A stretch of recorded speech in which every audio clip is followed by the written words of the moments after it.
అంటే వదిన వాళ్ళది హైదరాబాదా? వాళ్ళది హైదరాబాద్. హైదరాబాద్లో ఎక్కడ? లాల్ బజార్, ఇంద్రానగర్. ఆహా, లాల్ బజార్. ఓకే. సో అంటే ఎట్లా కుదిరింది సంబంధం మీకు? మధ్యలో ఉంటారు కదండి. ఓకే. వీలేనా? వీలు కాదు, పెళ్లి సంబంధాలు చూసేవాళ్ళు. మా క్లాస్ లో ఒకళ్ళు ఉంటారు, వాళ్ళు మామూలుగా మా చెల్లెని చూడడానికి వచ్చారు. అప్పుడు నన్ను చూశారు, అబ్బాయి చాలా బాగున్నాడు, ఎలాంటి బ్యాడ్ హ్యాబిట్స్ లేదు, స్మార్ట్గా ఉన్నాడు, 6 ప్యాక్ తో ఉన్నాడు అని చెప్పి వాళ్ళకి చెప్పేశారు. అలా చెప్పేసిండు. దాని తర్వాత వాళ్ళు వచ్చి చూశారు, చూసి ఓకే రైట్, అబ్బాయి బాగానే ఉన్నాడు, 6 ప్యాక్ తో ఉన్నాడు, డీల్ ఓకే అన్నారు. అప్పుడు నేను హాస్పిటల్లో జాబ్ చేశాను, హాస్పిటల్లో వర్క్ చేసే. అప్పుడు నా శాలరీ వచ్చేసి 800 రూపీస్. ఓకే. ఏ ఇయర్ ఇది? 2010. ఓకే.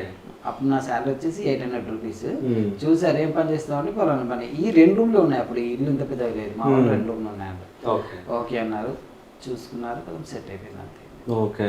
అంటే ఫస్ట్ ఫోటో చూడగానే ఏమనిపించింది? వదిన ఫోటో చూడగానే? వదిన ఫోటో చూడగానే తెల్లగా అనిపించింది. లైవ్ లో చూస్తే కొద్ది తేడా వచ్చింది. ఓకే. తర్వాత ఏమున్నాయి, తాళి కట్టిన తర్వాత అడ్జస్ట్ అయిపోయారా? అంతే కదండి. ఓకే. ఇన్ని మాటలు మాట్లాడుతున్నావు, మీకేమనిపించింది ఫస్ట్ చూడగానే? మాటలు రావా? ఫస్ట్ చూడగానే మాటలు రాలేవా?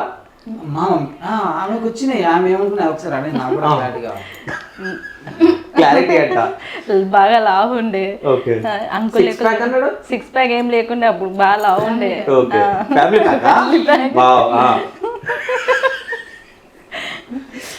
అయితే మా అన్న వాళ్ళు ఫస్ట్ వచ్చి చూసిపోయారు, బాగా లావు ఉన్నాడు, అంకుల్ లెక్కలు ఉన్నాడు ఏంటి అని అడిగిన. అయితే కాదు, బాగానే ఉన్నారని చెప్పారు. ఓకే అని చెప్పి పెళ్లి చేస్తారు.